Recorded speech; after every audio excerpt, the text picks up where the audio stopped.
avec la Fédération nationale de la pêche. En ville ou en pleine nature, partagez la pêche attitude. La Fédération nationale de la pêche présente Sud Radio, la France à découvrir, Christophe Gicquel. Ah, chers amis de Sud Radio, vous êtes 1 sur 3 à l'avoir fait au moins une fois dans votre vie. Et si on vous le propose aujourd'hui, vous seriez 1 sur 2 à répondre « Pourquoi pas ?» Oui, allez à la pêche, car c'est ça dont il s'agit. Et bien, le loisir tendance à découvrir dès les beaux jours en famille, en solo, en couple, avec des potes, tellement il est parfaitement dans l'air du temps, propre, éco-compatible, sain et régénérant. Quelle autre activité vous immerge autant dans un univers aussi facilement accessible, paisible, déconnectant, convivial, en connexion avec la faune et la flore sauvage d'une belle nature. Et pas n'importe quelle nature, celle au bord de l'eau. Oui, car tout pêcheur sait ça, en présence d'une rivière, d'un cours d'eau, d'un étang, d'un fleuve, en 20 minutes, le niveau de stress urbain baisse en flèche. Toute masse d'eau dégage en effet ces petites particules chargées électriquement qu'on appelle des ions négatifs et qui ont un effet bénéfique sur notre organisme. En favorisant l'oxygénation de nos cellules, ils améliorent immédiatement notre bien-être. C'est pour ça que la pêche, ça détend et que les pêcheurs sont des gens plutôt aimables, courtois et paisibles. Le terrain de jeu de la pêche en eau douce en France est immense, le long de ces 500 000 km de cours d'eau de notre pays. Il suffit de prendre votre carte de pêche à la Fédé, une canne, du fil, une boîte de verre et hop. Et ensuite, comme 1,5 million de pratiquants, vous allez adorer cette pêche de loisir que nous allons vous faire découvrir aujourd'hui. Alors au vif, au leurre, à la mouche sèche ou noyée, à la tirette, au coup à l'anglaise, à la bolognaise et surtout au calme, en devenant en plus une sentinelle vigilante de l'état de nos cours d'eau. On vous dit comment dans cette émission. Sud Radio, la France à découvrir, Christophe Gicquel. Et nos ambassadeurs de la pêche, ils sont autour de cette table, ils sont 3. Il y a Claude Roustan qui est président de la Fédération nationale de la pêche en France et de la protection des milieux aquatiques. Bonjour Monsieur Roustan. Bonjour. Benoît Lefebvre est également là, il est chargé de développement du loisir pêche à la FNPF, c'est comme ça qu'on dit hein. Tout à fait. C'est plus vite, plus rapide. Voilà, FNPF. Fédération nationale de la pêche en France. Voilà. Et puis Jérôme Guillouette est avec nous, il est responsable technique, car il y en a à la FNPF. Bonjour Monsieur Guillouette. Bonjour à vous. Claude Roustan, première question. La pêche, aujourd'hui, on est loin de l'image du pépé assis sur son caddie et qui pêche tranquillement dans l'eau. On a affaire à des gens qui sont jeunes, techno, qui sont éco-responsables et qui sont des sentinelles de l'eau et des vigiles des berges de France. Expliquez-nous. Eh oui, vous avez très bien résumé de ce que sont les pêcheurs aujourd'hui. La pêche est une activité... Approchez-vous bien du micro, Monsieur Roustan. Une activité aussi dynamique. Oui. Qui fait que chacun peut y trouver son compte, quel que soit son âge. Absolument. Aujourd'hui, on a un réseau hydrographique en France qui est exceptionnel, il faut le souligner, grâce au travail qui est fait par les fédérations départementales et les associations agréées de pêche et de protection du milieu aquatique. Autour de leurs 3500, 3700 associations agréées, des 40 000 bénévoles qui s'évertuent à faire en sorte qu'on ait un réseau hydrographique intéressant et qui est envié par beaucoup d'autres pays, quoi que l'on en dise. Alors le maillage de la fédération, c'est 94 fédérations dans les départements, en France. 94 fédérations départementales dans chaque département, dont 2 ultramarines, l'île de la Réunion et Saint-Pierre-et-Miquelon. Combien de salariés ? 1000 1000 salariés au sein du réseau associatif pêche, comme je vous disais, 40 000 bénévoles tout ça, qui animent la pêche en France. Et 1,5 million de pêcheurs. Moi, je pensais que c'était moins. Je pensais qu'on était à 500 000, 600 000. On est le double, en fait, plus du double. Oui, encore. C'est beau. On peut baisser, mais nous sommes nombreux, 1 500 000 pêcheurs, 1 500 000 passionnés. Faut dire que d'après le sondage Harris, 86% de la population française a une bonne image de la pêche en France. Oui, c'est donc vrai. Ça laisse encore un potentiel de pêcheurs et on est là pour justement faire en sorte qu'il y ait le plus adhérent. Vous avez tout à l'heure dans votre préambule souligné ce qu'était la pêche en France. Vous l'avez bien résumé, je vous en remercie. Et j'espère que ça va attirer de nombreux adeptes. On est là pour ça. Moi, j'adore la pêche. Moi, j'ai pêché étant jeune et de temps en temps, je pêche encore. Et ça me fait un bien fou. Franchement, quand on habite Paris, qu'on est dans une ville de stress, on va se mettre au bord d'une rivière et ça détend très vite en fait la pêche. C'est un loisir formidable. Benoît Lefebvre, vous êtes chargé de développement du loisir pêche de la FNPF. Tout à l'heure, je disais que c'était un loisir, c'est vrai, c'est un loisir, et facilement accessible. Combien ça coûte ? Alors, c'est assez simple. Donc, il faut déjà une carte de pêche. Oui. C'est le premier, c'est le Sésame. Donc, elle se trouve très facilement chez votre détaillant d'articles de pêche ou sur cartedepêche.fr où là, on rentre juste le nom de sa commune. Ça, oui. C'est pratique. Et on trouve sa carte. Donc, une carte, il y a des tarifs découvertes. Par exemple, pour les enfants, si on parle des enfants, une carte découverte à l'année, quand on a moins de 12 ans, c'est 7 € pour pêcher toute l'année. Et c'est valable la plupart du temps dans 91 départements. Donc, c'est interdépartemental. Alors, certaines sont interdépartementales. Et puis, on va dire, pour un homme adulte, il y a une carte qui a 86 € qui généralement permet de pêcher dans son association ainsi que dans son département. Et pour 112 €, on a accès la plupart du temps à ces 91 départements. C'est une entente qui permet aux pêcheurs, quand ils partent en vacances, également d'aller pêcher. Et après, sur le matériel, je crois que... Une bonne canne à pêche. Une bonne canne à pêche. Là, par exemple, pour pêcher sur Paris, pour aller chercher les perches, je pense pour maximum 100 € entre la canne à pêche, le moulinet, le sac à dos et les leurres pour aller à la pêche. Oui. Et on est prêt pour partir. Et 100 €, on se fait sa saison. Oui, on commence. D'accord. Je crois que la somme moyenne qu'investit un pêcheur par an, c'est 680 € par an dans son loisir. D'accord, c'est bien. Ouais, C'est ça reste raisonnable. Et puis surtout, c'est accessible toute l'année, la pêche. Et puis avec un territoire, on en a parlé, qui est extraordinaire. Formidable. D'autant qu'il y a un retour sur investissement, parce que les poissons, à un moment donné, on peut aussi les manger. Exactement, c'est l'avantage de la pêche. C'est qu'on peut aller à la pêche pour se faire du bien, pour aller dans la nature, et puis de temps en temps, partager un bon cendre avec les amis, une perche ou une truite. Enfin, c'est quand même aussi très agréable, et ça fait partie du plaisir de la pêche. Combien de types de poissons il y a en France ? Alors, on monte à 115, si je dis pas de bêtises... Sous le contrôle de Jérôme Guillouette. Exactement, je l'ai regardé. 120, oui. Voilà. Il dit 120, il y en a deux de plus. Justement, Jérôme Guillouette, quel est l'état de nos rivières et de nos trous en France ? Est-ce que partout on peut s'installer au bord d'une rivière et on est sûr d'avoir une eau à peu près potable ? Enfin, à peu près bonne. Oui, la qualité des milieux est satisfaisante, même si il y a quand même quelques réserves à faire. On est toujours en dessous des 50% des objectifs qu'on souhaite sur la qualité des milieux, mais les milieux permettent d'avoir des peuplements de poissons riches, variés, et d'ailleurs sur la pêche qui permettent d'avoir différentes pratiques. Vous pêchez pas le gardon comme vous pêchez le saumon, comme vous vous attaquez au carnassier. Donc la richesse de nos milieux fait qu'il y a quand même beaucoup de place pour beaucoup de gens qui voudraient se spécialiser. Alors moi, ce que j'aime bien dans la Fédération de la pêche, c'est ce côté un peu techno que j'ai découvert en produisant cette émission. Vous êtes responsable technique. C'est quoi votre métier à vous, d'homme qui coordonnez les actions de tous les départements ? Alors voilà, le réseau pêche, il part d'un principe des pêcheurs, des poissons. Mais pour qu'il y ait des poissons, il faut également des milieux qui permettent d'avoir ces poissons en bon état, en nombre et variés comme je l'ai dit tout à l'heure. Et donc on est sur ces deux pieds là, c'est-à-dire le loisir pêche qui permet de satisfaire le pêcheur, mais également notre réseau travaille énormément sur les milieux aquatiques pour qu'ils puissent recevoir ces poissons qui font la cible et le bonheur des pêcheurs. D'accord, donc les responsables techniques dans les départements, ce sont des gens qui ont fait des études sur l'environnement ? Ce sont souvent des biologistes, oui. La plupart du temps des biologistes, effectivement, qui sont spécialisés en environnement, voire même en milieu aquatique, parce qu'il y a quand même beaucoup de choses à connaître et il y a beaucoup de choses à faire sur les milieux aquatiques, qui sont des milieux particuliers. Et dans ce réseau, on a effectivement des spécialistes qui participent à la gestion de ces milieux aquatiques et à leur surveillance. À leur connaissance. Président Claude Roustan, vous dites souvent, en préparant cette interview, vous me l'avez dit, la pêche, c'est un loisir dynamique. Expliquez-nous, où est le dynamisme ? Où est le dynamisme ? Vous avez plusieurs exemples de dynamisme. Ceux qui pêchent déjà le carnassier, ceux qui pêchent dans les torrents de montagne, ceux qui pêchent dans les lacs de haute montagne. Je pense que ça nécessite d'abord une bonne forme physique, ça permet de s'entretenir aussi. Même ceux qui pêchent la carpe, je pense qu'il y a derrière ça un dynamisme au-delà de cette volonté de dire le pêcheur est toujours intéressé, il s'intéresse, je l'ai dit tout à l'heure au milieu, bien évidemment, avant de pouvoir tremper son fil.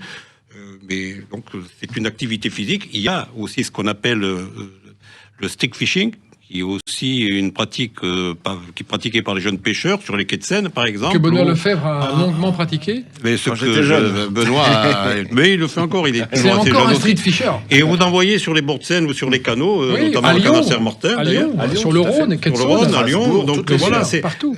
Aujourd'hui, cette image du pêcheur passif, contemplatif, j'allais dire, est un peu désuète. Et un peu désuète et un peu finie, parce qu'il y a beaucoup de jeunes qui fini. Et puis c'est pas ça qu'on encourage à la fédération. Ce qu'on veut, c'est des gens qui sont proactifs. Moi, je pense qu'on fédère tous les pêcheurs et il y en a pour tout le monde. Oui. La pêche a ses gros avantages aujourd'hui. C'est que de 7 à 77 ans, on a un panel de possibilités qui peut intéresser tout le monde et on peut s'en satisfaire aujourd'hui.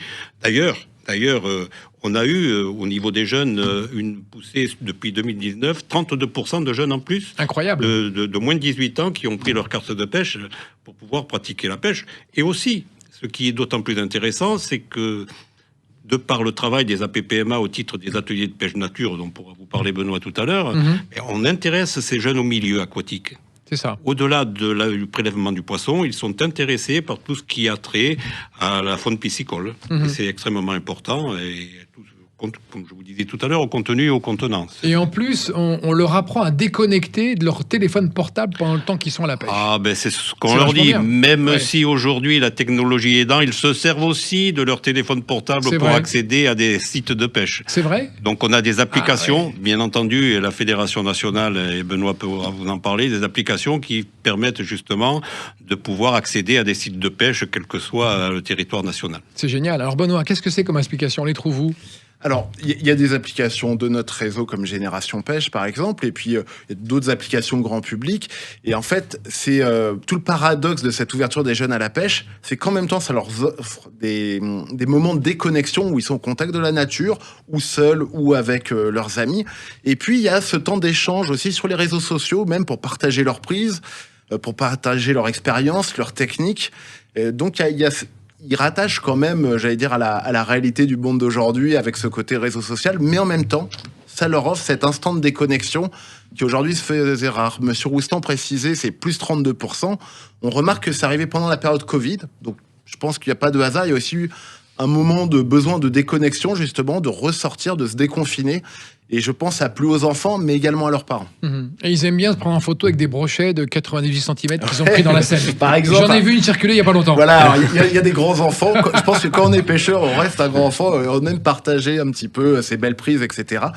Ça fait partie de ça. Et on voit nos enfants, par exemple, qui jouent à Pokémon et qui collectionnent les cartes, etc. Il y a un côté contemplatif dans la pêche, où quand on attrape un poisson d'exception, on en est fier. On a envie de le montrer aux amis. Et généralement, ça donne envie aux copains d'aller à la pêche. Absolument. On va marquer une pause, chers amis. On va continuer à parler de la pêche, de ce merveilleux loisir qui intéresse 1 500 000 personnes en France le long de nos canaux, nos rivières, nos étangs et nos lacs aussi. On pêche dans les lacs beaucoup. Tout à fait. Et on fait une petite pause et on se retrouve juste après. À tout de suite. Avec la Fédération nationale de la pêche, en ville ou en pleine nature, partagez la pêche attitude. La Fédération nationale de la pêche présente Sud Radio, la France à découvrir, Christophe Gicquel. Et nous sommes avec Claude Roustan, président de la Fédération nationale de la pêche en France et de la protection des milieux aquatiques. Benoît Lefebvre est là aussi, chargé du développement du loisir pêche de la FNPF. Et Jérôme Guillouette autour de cette table pour compléter l'équipe, responsable technique FNPF.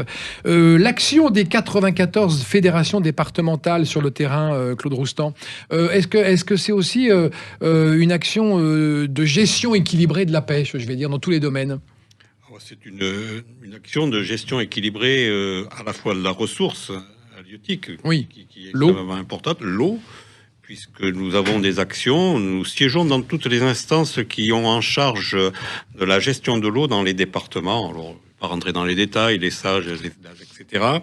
Mais nos techniciens, nos hydrobiologistes, dont parlait tout à l'heure Jérôme Guillouette, ont aussi des missions de conseil auprès de l'ensemble des collectivités locales, avec qui nous avons aussi un partenariat, puisqu'on a signé dernièrement avec l'Association des maires de France une convention de partenariat. Nous avons plusieurs partenariats sur le plan local avec les institutions, qui font que nous sommes intégrés dans toutes les instances en charge de la gestion de l'eau. Ouais, très bien.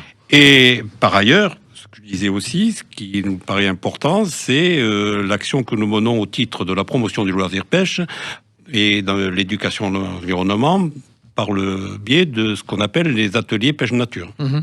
Donc nous avons ces deux actions importantes à la fois sur les milieux et sur l'éducation à l'environnement et l'organisation du loisir pêche que nous menons au sein des fédérations. Ce qui fait que nous avons aussi, au sein de nos fédérations départementales, un rôle politique important. Oui, et puis une vocation aussi d'apprentissage du milieu. Alors, bien sûr, aux jeunes enfants. Notre rôle, c'est d'éduquer ces jeunes enfants à utiliser le milieu aquatique qui est extrêmement fragile.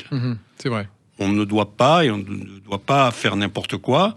Et on leur apprend aussi, à ce que l'on disait tout à l'heure, à être des sentinelles de cours d'eau, c'est-à-dire de prévenir lorsqu'ils constatent sur le terrain soit des pollutions, soit des incivilités, soit des mortalités de poissons. Tout ça, ça fait qu'on a un réseau qui est dense et qui est très utile pour la protection de l'environnement d'une manière générale. Jérôme Guillouette, responsable technique à la FNPF. Est-ce qu'on peut dire que certains milieux aquatiques disparaissent en France ? Alors tout à fait, effectivement, les milieux aquatiques sont des milieux sensibles et fragiles. Et certains milieux, sous diverses pressions, disparaissent immobilière, agricole Immobilière, agricole, effectivement. L'extension des zones urbaines, l'extension des zones d'activité, les pratiques agricoles font que certains milieux aquatiques sont transformés, mais de manière très importante, ce qui leur donne pas les mêmes propriétés, donc ce qui a une incidence sur les animaux qui y vivent. Et quand ils disparaissent pas complètement, en particulier pour les petits milieux aquatiques, qui sont aussi importants que les grands, puisque les grands milieux dépendent des petits qui s'écoulent de l'amont vers l'aval. Et certains milieux disparaissent, par exemple sous les buses ou sous les drains. C'est quoi, c'est les gros... Les buses, les gros tuyaux, oui. C'est-à-dire qu'en fait, un petit cours d'eau... On les fait couler dedans, quoi, en fait. On les fait couler dedans parce que, évidemment, ils sont un petit peu embêtants, il faut les traverser, ça bouge un peu, il faut les entretenir. Donc, parfois, c'est plus simple de les rectifier ou de les buser. Et alors, du coup, ça ne fonctionne plus du tout de la même manière. Le travail de la fédération, c'est aussi ça, c'est d'alerter en disant c'est peut-être pas la bonne solution. Alors, le travail de la fédération des fédérations sur le plan technique, il est multiple. C'est quand même... Il y a une expertise technique forte dans les fédérations de pêche et elle se base sur un plan de gestion départemental. Et ce plan de gestion, il est basé sur un diagnostic. Donc, on commence par bien connaître les milieux, et bien les posséder sur leur fonctionnement, leur existence, les menaces qui pèsent dessus, etc. Et ensuite, on peut élaborer des plans de gestion qui visent à regagner de manière cohérente des milieux qui ont été abîmés, ou ça peut aussi servir à mettre l'emphase sur des milieux à protéger, parce qu'on sait que si ces milieux disparaissent, ça aura des conséquences importantes, et qu'il faut absolument mettre l'emphase sur cela pour pas avoir de problèmes par la suite. Et donc, ce plan départemental sert de trame de travail à nos structures. Alors, je voudrais pas non plus faire penser que c'est une affaire de spécialistes, parce que, comme on l'a dit tout à l'heure, il y a des associations de pêche locales. Et dans ces associations de pêche locales, elles participent également à l'entretien des cours d'eau, à la surveillance des cours d'eau, à la connaissance, etc. Et les membres des APPMA, des associations, sont des pêcheurs, et les pêcheurs peuvent participer également aux actions de restauration, de connaissance et de surveillance. Mais il y a un gros travail des bénévoles en France qui est formidable, qui est dans les associations, et beaucoup de fédérations tiennent par ça, et on peut les remercier et leur tirer le chapeau. Tout à fait. Grâce à leur travail, il y a quand même beaucoup de choses qui sont faites, et les milieux aquatiques sont quand même, comment dirais-je, pas surveillés, on ne peut pas donner une idée de surveillance, de flicage, mais ils sont observés, et ça participe à la connaissance et au suivi de leur évolution. D'accord. Benoît Lefebvre, le deuxième samedi de mars, qu'est-ce qui va se passer bientôt ? C'est un des grands moments pour les pêcheurs. C'est le moment de la fédération. L'ouverture de la pêche de la truite. Donc, en fait, ce qu'il faut savoir, c'est que les truites... C'est que la truite, Alors, c'est lié à la truite,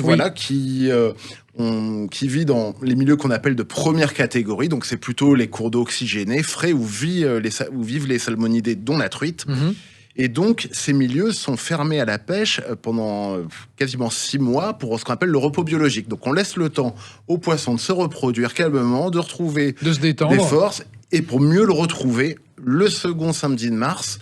Et donc, nous, c'est vraiment un événement où, généralement, les pêcheurs se retrouvent au bord de l'eau. C'est aussi un moment de convivialité. C'est vrai. Et puis, ça marque ce début de la saison de la pêche de la truite. Et là, avec ma carte, j'ai le droit d'aller le deuxième samedi de mars pêcher, même si c'est une carte journalière, juste pour un jour, juste pour ce jour-là. Tout à fait. Vous avez la possibilité de prendre des cartes journalières ou hebdomadaires.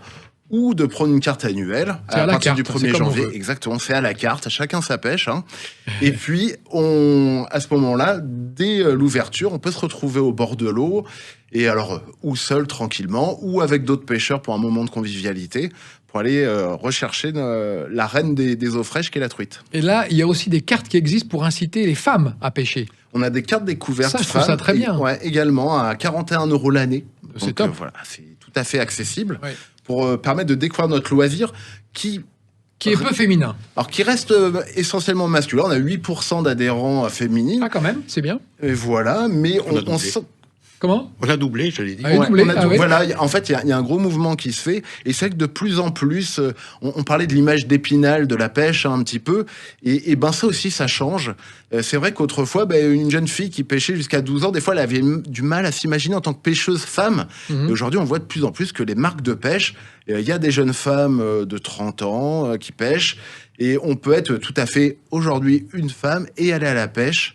Et d'ailleurs, on a des compétitrices maintenant françaises et qui font parler d'elles au niveau européen. Carrément. Ils sont Ah ouais. championnes du monde. Et Ah certaines oui. championnes du monde également. Ah bah voilà, le blason est redoré. Voilà. Oui. Les femmes arrivent en force dans Alors, à la on arrive, fédération. et puis non seulement elles arrivent en force, mais en plus elles ont des résultats. Oui, Voilà. c'est vrai. Mieux Et- que les hommes. Ah, en plus, ah oui, parce qu'on dit qu'elles sont Presque plus... mieux, parce que la France est aussi championne du monde de pêche à la mouche. Ah oui, c'est vrai. Et championne du monde de street fishing aussi street cette année. fishing. Ah bon Voilà. C'est Pour en la première 2025, fois. là. Ouais, Ah oui. pour la première fois. Première fois dans son Ouais, histoire. Exactement. Et à la mouche, c'est souvent, non ?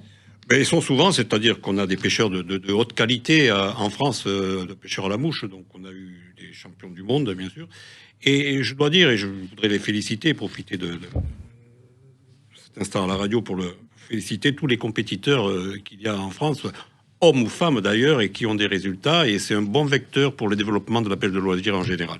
C'est vrai. Est-ce que la pêche s'enseigne ? Est-ce qu'on a besoin d'un brevet professionnel pour enseigner la pêche ? Alors voilà, déjà pour l'encadrement en général. Il en faut un. Ouais, exactement. Comme toute activité sportive, le code du sport réglemente ça.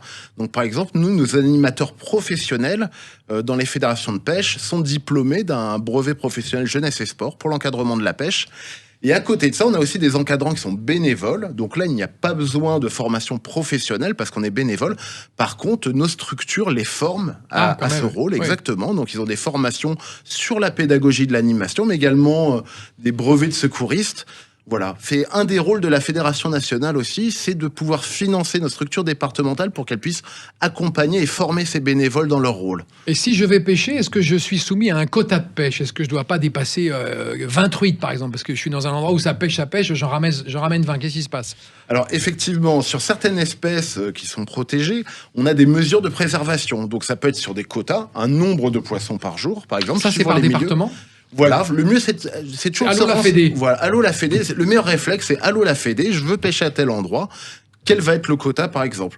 Donc ça permet de préserver et de répartir la ressource. Et puis des fois il y a aussi ce qu'on appelle les tailles légales de capture. C'est-à-dire que en dessous d'une certaine taille, on va être obligé de remettre à l'eau le poisson. Pourquoi on fait ça? C'est pour lui permettre de se reproduire en fait avant qu'il puisse être prélevé pour la consommation.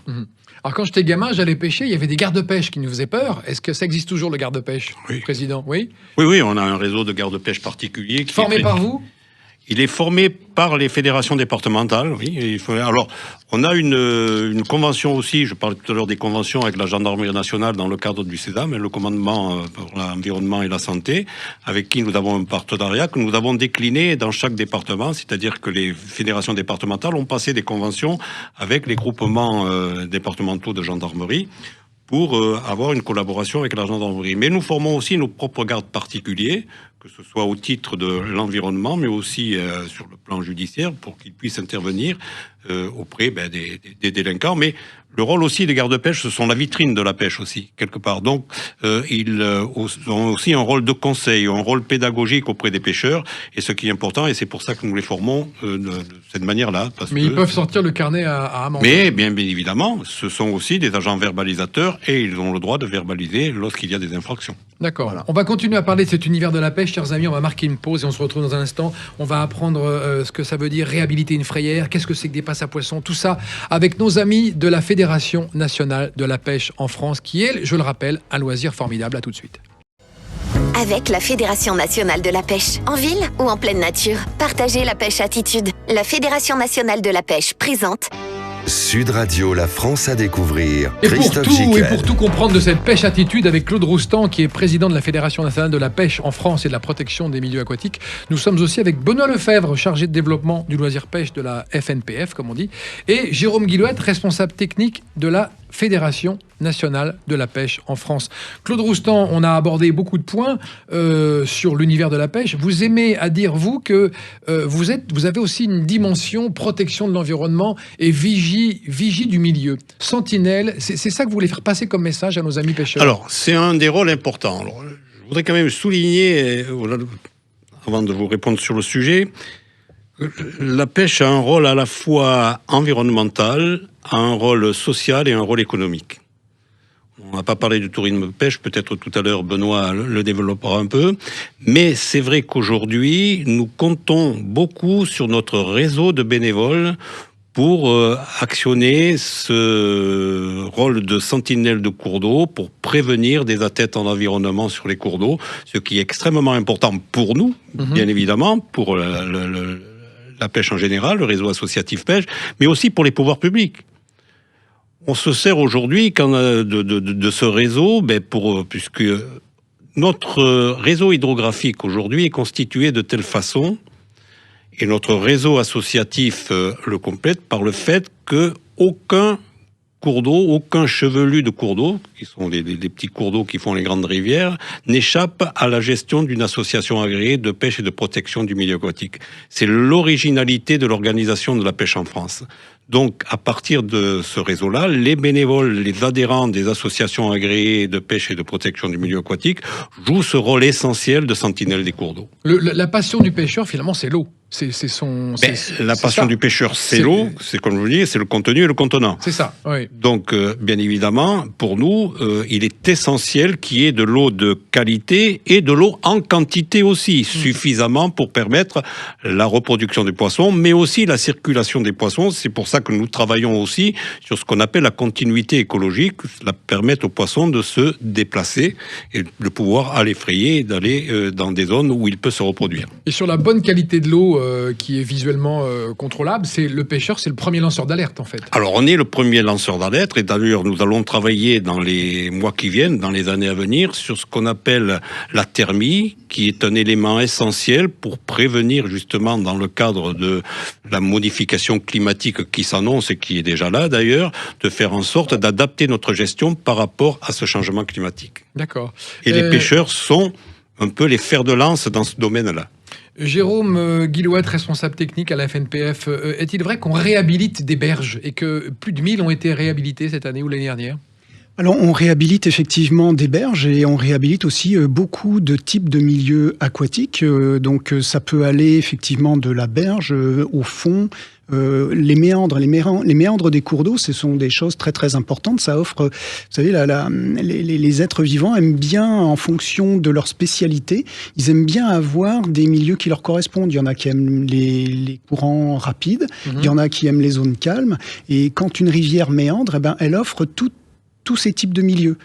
Et la difficulté, si vous rectifiez ce cours d'eau et que vous en faites un exutoire simplement, les poissons ne trouvent plus du tout ni de cachette, ni de zone de repos, ni de zone où ils peuvent manger, etc. Donc, il est important effectivement que ces milieux soient en bon état. Et quand des milieux ont été donc abîmés, effectivement, le rôle des fédés et des associations, c'est de reméandrer. C'est un des travaux qu'ils font, c'est de reméandrer. Parfois, les travaux sont conséquents et ils ont abîmé le fond de la rivière. Donc, on fait ce qu'on appelle des recharges de granulats, c'est-à-dire qu'on remet des graviers dans l'eau, graviers qui supportent toute une faune qui sert de nourriture à ces poissons, parce que les poissons ne sont pas tout seuls dans l'eau, bien évidemment. Et on peut également travailler sur la continuité parce que tous les poissons sont migrateurs. Enfin, la plupart des poissons sont migrateurs. Ils ont besoin de milieux différents en fonction de leur phase biologique, au moment de la reproduction, au moment de grandir, etc. Ils ne sont pas sur la même zone.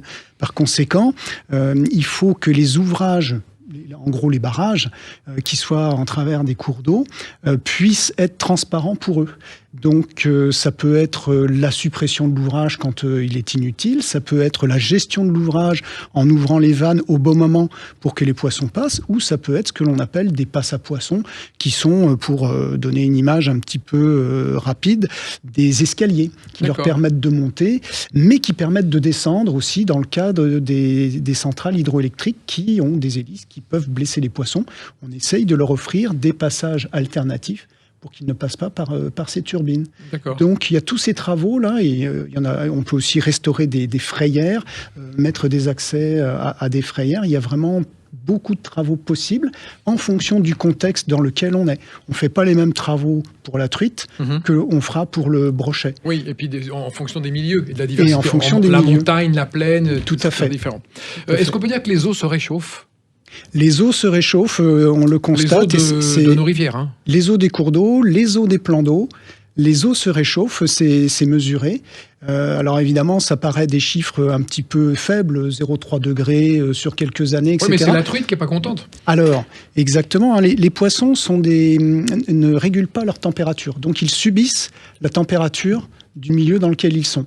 Si cette température ne leur convient pas, il faut soit qu'ils aillent ailleurs, d'où l'importance de la continuité, c'est-à-dire qu'ils aillent par exemple trouver des eaux plus fraîches si la température leur convient pas, ou qu'ils puissent avoir des eaux, en meilleure quantité, en plus grande quantité, parce que ils ne régulent pas leur température, et la température, elle conditionne également le taux d'oxygène dans l'eau.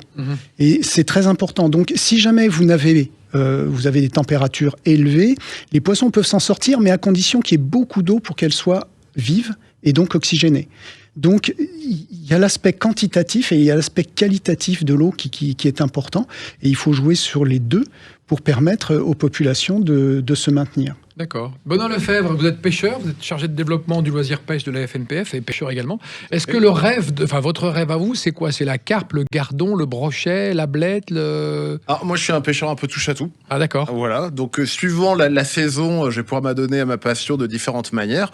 Là, il va y avoir l'ouverture de la truite, donc on va pouvoir pêcher la truite, par exemple. La truite, c'est un peu le poisson roi pour le pêcheur. Hein. J'ai l'impression que tout le monde la pêche, la veut. Voilà, c'est vraiment un moment clé dans la saison. Donc là, en début de saison, on va pouvoir la pêcher aux appâts naturels, par exemple, au toc, parce que c'est adapté. Donc, il suffit d'une ligne. Alors, c'est une ligne juste, quelques plombs, et par exemple, un verre de terreau en début de saison, c'est très bien. Et on va présenter ce verre de terreau dans la veine d'eau, là où se trouve la truite. Et au moment où elle va attraper, ça va créer un toc dans la ligne. D'où le mot, la pêche au toc. Dans la veine d'eau. Voilà, exactement. Tout ça est très technique. Hein. Exactement. Tout à l'heure, on parlait justement de la corrélation entre le fait de pêcher et de comprendre et de s'intéresser au milieu aquatique. Parce qu'au début, c'est intéressé. C'est-à-dire que le pêcheur, pour attraper plus de poissons, pour augmenter les prises, il va s'intéresser au comportement du poisson, à sa façon de vivre, au comportement du milieu. Et au fur et à mesure, il va s'y intéresser et s'y attacher. C'est ça qui est intéressant, c'est qu'il apprend à lire l'environnement, à lire le cours d'eau. On parle le courant, de la les lecture berges. d'eau. On parle exactement, comprendre une veine d'eau, c'est-à-dire une veine de courant par rapport à la truite. C'est l'endroit, comme il y a du courant, ça va transporter des aliments pour la truite. Donc la truite, en position d'alimentation, va se trouver à cet endroit-là. Et donc le pêcheur aguerri, au fur et à mesure, va réussir à lire la surface de l'eau pour se dire, potentiellement, la truite, elle est là. Je suis pêcheur, est-ce que j'ai le droit de mettre 4 cannes en batterie? Alors, ça dépend. Pour l'ouverture de la truite, on est plutôt sur la première catégorie. On pêche à une ligne. Alors, ça tombe bien, parce que comme c'est des pêches actives, où on est en itinérance, de toute façon, on ne peut prendre qu'une ligne avec soi. Oui, parce qu'on bouge beaucoup dans la truite. Hein. Voilà, exactement. On va parcourir d'un endroit à un autre, chercher le poisson. Et puis, il y a des pêches où on peut pêcher jusqu'à 4 lignes, surtout dans nos plans d'eau, dans les grands fleuves, en seconde catégorie. Par exemple, pour la pêche de la carpe, qui est là une pêche d'attente. On va positionner les lignes et on va attendre que le poisson morde à l'hameçon. Avec le bouchon qui... Alors, sur la carpe, on pêche moins en moins avec le bouchon. On est sur des pêches plombées. Alors, c'est ça qui est fou avec la pêche, c'est qu'il y a 1001 techniques pour pêcher. Et on n'a pas... je veux dire, d'une vie, on n'a pas assez pour exploiter toutes les techniques. Comme je vous dis, on peut pêcher la truite là au mois de mars. Au beau jour, on va commencer à pêcher les poissons blancs, le gardon, par exemple au bouchon, en pêchant au cou. On a le carnassier qui arrive en pêchant au leurre fin avril. Et puis après, à l'automne, c'est encore un autre moment sur les carnassiers. Donc vraiment, à chaque saison, on peut pratiquer son loisir pour peu qu'on s'intéresse aux différentes techniques. Et dans notre fleuve royal, la Loire, on pêche encore beaucoup? Il y a encore des choses tout à fait, c'est un magnifique fleuve. Et donc qui est encore très sauvage. Hein. C'est, je pense, le fleuve le plus sauvage en France aujourd'hui. Et mes collaborateurs, justement, me signalaient du côté d'Orléans, là, un retour, par exemple, du brochet également sur la Loire. Orléanais qui nous écoutaient, retour du brochet, c'est chez vous. Avec des pêches extraordinaires, avec 8 à 10 prises dans la journée, alors qu'ils remettent souvent à l'eau, hein, parce qu'on va pas manger 8 à 10 poissons par jour. On peut en prélever de temps en temps. Et puis, vraiment des super moments au bord de l'eau, entre copains. Et la Loire, voilà, c'est un fleuve magnifique. On va trouver, suivant les endroits où c'est positionné, en amont du fleuve, il va y avoir des zones à truites, et jusqu'à l'estuaire, où on va trouver des poissons, voire en fiale. Hein, quoi. Oui, la Fédération nationale de loisirs, c'est la Fédération nationale de la pêche en France, c'est aussi une fédération moderne. Elle organise le Junior Fishing Tour. Qu'est-ce que c'est que le Junior Fishing Tour? Alors tout à fait. Alors là, c'est un projet. Tout à l'heure, M. Roustan parlait de la compétition et de nos compétiteurs. Donc c'est un partenariat qu'on a avec nos homologues de la Fédération française de pêche sportive. Et le but, c'était de relancer des espaces de confrontation, de rencontres, de compétition chez les jeunes qui s'étaient un peu perdus. Donc là, on a 2 circuits sur la pêche au cou pour les poissons blancs et sur la pêche des carnassiers. Et le but, c'est d'offrir aux jeunes de 10 ans à 17 ans ces espaces de rencontre où ils vont pouvoir se mesurer entre eux. Et puis, pourquoi pas devenir champion de France et qu'on découvre peut-être les talents de demain qui mettront en valeur la pêche française. Ça existait à mon époque, les championnats de France de pêche. Hein. Oui, mais on a les meilleurs pêcheurs du monde en France. Je pense. Beaucoup mieux que les Irlandais et les Écossais qui sont vraiment des pêcheurs de petite catégorie. On va marquer une pause au lieu de dire du mal de nos amis anglais et écossais. Et on va se retrouver dans un instant avec la Fédération nationale de la pêche en France pour continuer à parler de ce loisir formidable qui peut s'exercer pour un petit budget et un peu partout dans notre pays. À tout de suite. Avec la Fédération nationale de la pêche, en ville ou en pleine nature, partagez la pêche attitude. La Fédération nationale de la pêche présente Sud Radio, la France à découvrir, Christophe Giquel. Et nous sommes avec nos 3 experts, nos 3 spécialistes, nos 3 ambassadeurs de la pêche en France. Claude Roustan, le président de la Fédération nationale de la pêche en France et de la protection des milieux aquatiques. Benoît Lefebvre, chargé du développement du loisir pêche à la FNPF. Et Jérôme Guillouette, autour de cette table, et qui est responsable technique à la FNPF. Alors messieurs, une question encore sur ce côté moderne de la pêche que vous défendez et que je trouve formidable de défendre parce que c'est vrai. Qu'est-ce que le flotte tube, c'est ça? Ah oui, alors c'est ça c'est rigolo ça. C'est une pratique donc ça va intéresser Marie, notre réalisatrice qui est jeune, qui a 28 ans et qui part à la pêche et qui est une femme. Alors c'est une pêche embarquée, c'est-à-dire que on a l'habitude de voir des gens peut-être pêcher sur des bateaux. Donc là c'est un moyen. C'est sur un gros boudin. Alors faut imaginer un siège gonflable de piscine, un peu plus costaud, sur lequel on se déplace avec des palmes. Donc c'est vraiment. Donc on est sur le dos? Non, on est assis. On est assis sur l'eau. Voilà, on palme, on est dans l'environnement, dans le calme. C'est extraordinaire en termes d'immersion dans le milieu. Et puis c'est extraordinaire parce que alors, souvent on va pêcher le carnassier, on peut pêcher la truite de temps en temps sur certains plans d'eau comme ça, mais c'est surtout lié au carnassier. Et des fois, donc on pêche au leurre avec des imitations de poissons, et on voit des poissons qui viennent suivre notre leurre jusque dans nos palmes, sans se rendre compte qu'on allait. D'un coup, ils nous voient et hop, ils repartent. Donc il y a vraiment un côté immersif. Mais il y a des poches pour mettre des... Exactement, c'est très bien équipé. Vous avez pêché, Président, dans un flotte, non? Moi, j'ai pêché dans les premiers flottes tubes qui sont beaucoup moins équipés que ceux qu'on a aujourd'hui. Et j'avoue que, c'était pas tout à fait ma génération. Ça a été un peu compliqué au début, parce que j'avais l'impression de tourner en rogue les balles. Bon, c'est vrai qu'ils étaient moins sophistiqués, comme je dis, qu'aujourd'hui, mais c'est vrai que c'est intéressant. Alors, je pêche pas souvent avec le flotte tube. Comme je disais tout à l'heure, moi, je suis plus un pêcheur soit de carnassier ou en barque, ou soit de torrent de montagne plutôt, parce que j'aime bien la randonnée, et donc j'aime bien marcher. Et c'est ma pêche privilégiée.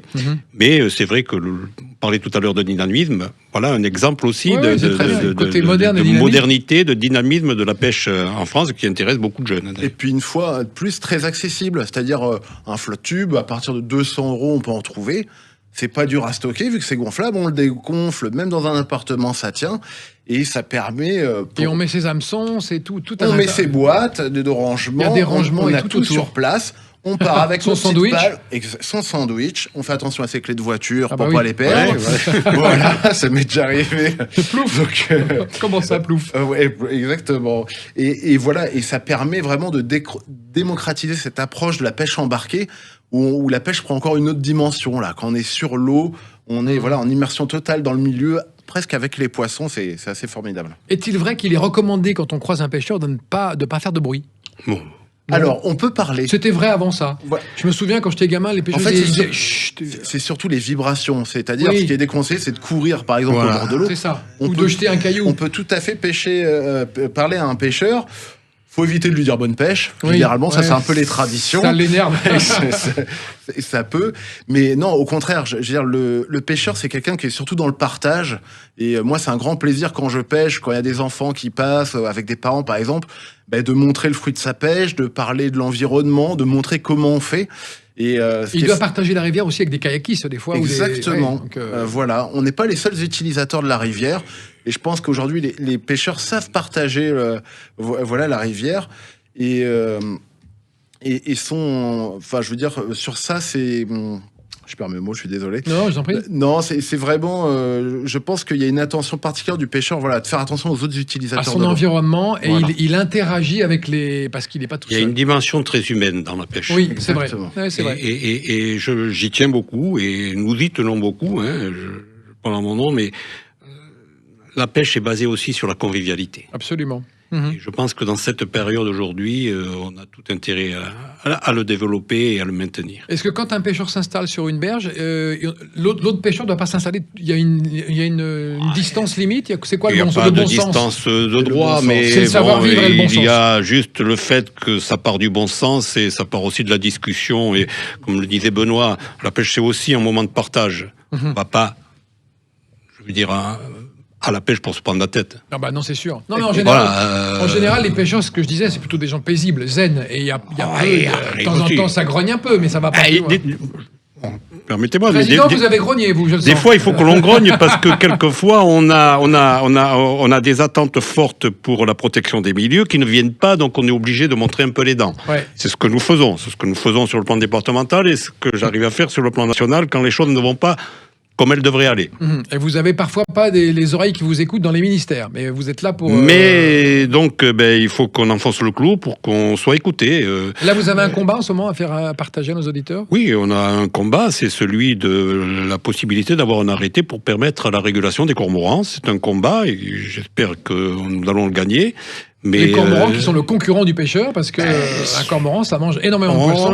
Et il y a ce sont des prolifération. concurrents, mais on n'est pas là pour éradiquer l'espèce. On veut réguler pour faire en sorte que tout le monde y trouve son compte. Et il n'y a pas de raison qu'un poisson vaille moins qu'un cormoran. Voilà. Et régulation qui avait déjà été faite par le passé. Qui a déjà été faite par le passé, qui a été abandonnée par la volonté d'un ministre et que le Conseil d'État d'ailleurs a dénoncé, puisque il est prévu qu'un nouvel arrêté ministériel doit être pris pour qu'on puisse continuer cette régulation. Donc ça, c'est Permettre votre... au préfet de prendre les arrêtés nécessaires pour qu'on puisse le faire. Et vous, en tant que président, c'est votre travail et votre combat. Et c'est notre combat et je vais de ce pas tout à l'heure retourner auprès du ministère pour essayer de faire en sorte qu'on puisse avoir cet arrêté dans les temps.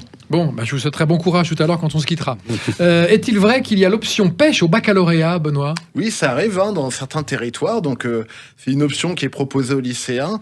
Le but, en gros, ils ont des cours en plus où ils vont apprendre à pêcher, puis ils vont apprendre la connaissance des milieux aquatiques. Donc, ça se fait parfois avec nos fédérations départementales. Ça se passe dans le Cantal, notamment. Et puis, donc, où ils vont apprendre à connaître le fonctionnement des écosystèmes, apprendre aussi les techniques de pêche. Une fois de plus, c'est deux choses qui sont vraiment très liées, la pêche et la connaissance des milieux, et ça leur donne des points en plus pour l'obtention de leur bac. D'accord. Donc j'allais dire, c'est tout bénéfique, et puis qu'ils puissent associer leur passion à leurs études, c'est vraiment formidable. Président? Donc je voudrais juste souligner un point que l'on n'a pas abordé, mais je vois que le temps passe, c'est celui de l'aspect économique de la pêche qui est important. La pêche, c'est 2,5 milliards d'économies injectées dans l'économie nationale. D'accord. Hors le prix de la carte de pêche, c'est-à-dire y compris les dépenses catalytiques. Mais je voudrais souligner que la pêche aussi, est aussi un vecteur important du tourisme.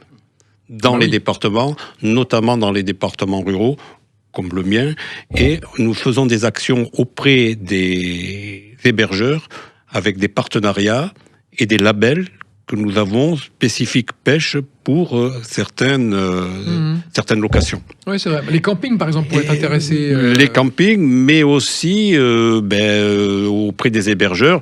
Je pense que Benoît, qui s'occupe de ce dossier à la Fédération nationale, suit avec beaucoup d'intérêt et nous développons cette notion d'hébergement pêche de plus en plus au sein des départements pour continuer à promouvoir la pêche de loisirs et permettre bien sûr aux pêcheurs d'aller directement sur les sites de pêche et d'obtenir les renseignements et le matériel nécessaire. Et l'avantage en termes de tourisme de la pêche, c'est qu'on augmente la période de tourisme. C'est-à-dire que souvent on va s'inscrire, par exemple, comme en mars avec la truite ou à l'automne pour le carnassier, et on étend la période de tourisme pour des territoires et on s'inscrit pleinement dans le tourisme vert, dans des approches de slow tourisme également.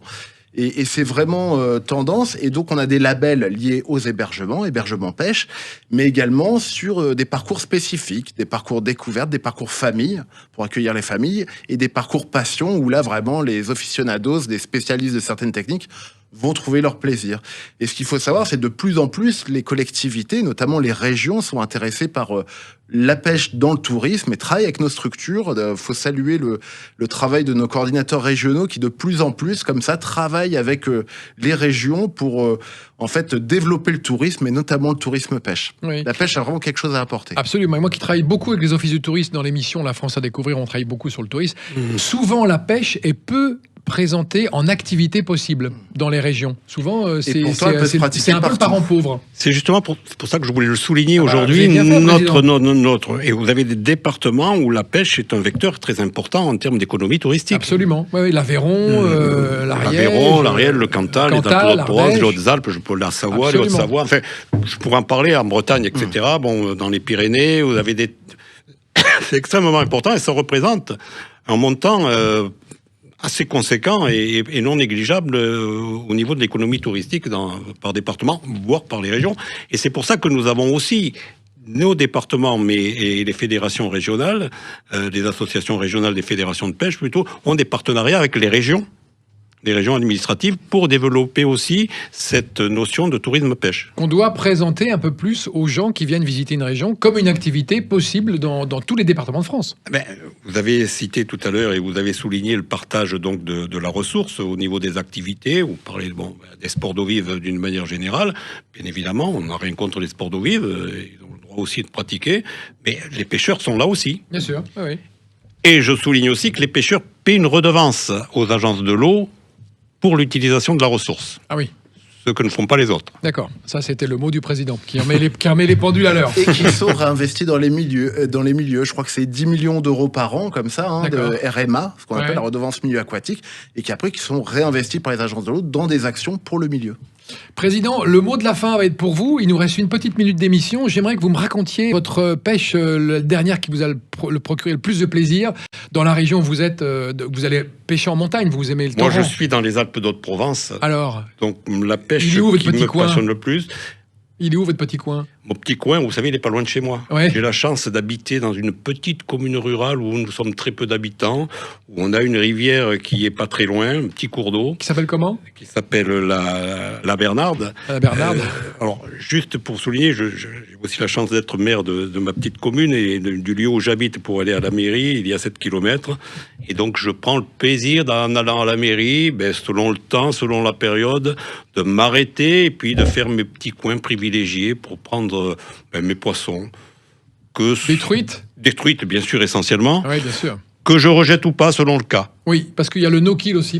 Alors, la plupart du temps, je remets l'eau, mais je dois dire aussi que la plupart du temps, je garde aussi mon poisson pour le partager entre amis. Oui, c'est vrai, parce qu'on n'a pas abordé ce point et on va terminer là-dessus. Le pêcheur n'est pas forcément quelqu'un qui va manger le fruit de sa pêche. Il y en a de moins en moins. Il y en a de moins en moins.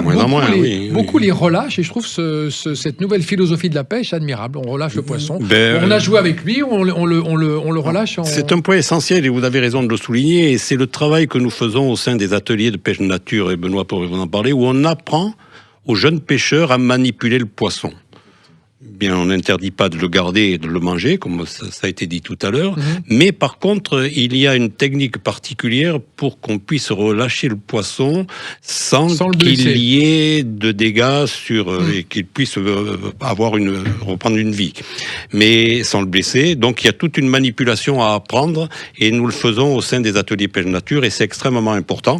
Et c'est vrai que les jeunes ont cette philosophie de relâcher le poisson. Très bien. Je crois que la pêche est un beau sport qu'il faut continuer à pratiquer et qu'il faut continuer à promouvoir. Et moi, je voudrais vous remercier de nous avoir invités pour en parler. C'est un grand plaisir et on trouve toutes les informations sur le site. Benoît ? Voilà, sur Génération. Si on veut vraiment pêcher, sur générationpêche.fr. Ouais. Donc là, il y a toutes les astuces, où trouver sa carte de pêche. Donc cartedepêche.fr. Les coins de pêche. La réglementation, etc.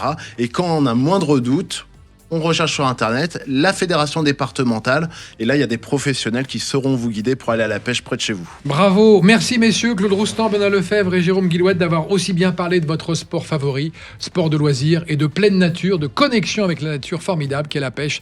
Et on se retrouve la semaine prochaine dans La France à découvrir. Salut. Sud Radio, La France à découvrir, Christophe Gickel. Avec la Fédération nationale de la pêche. En ville ou en pleine nature, partagez la pêche attitude.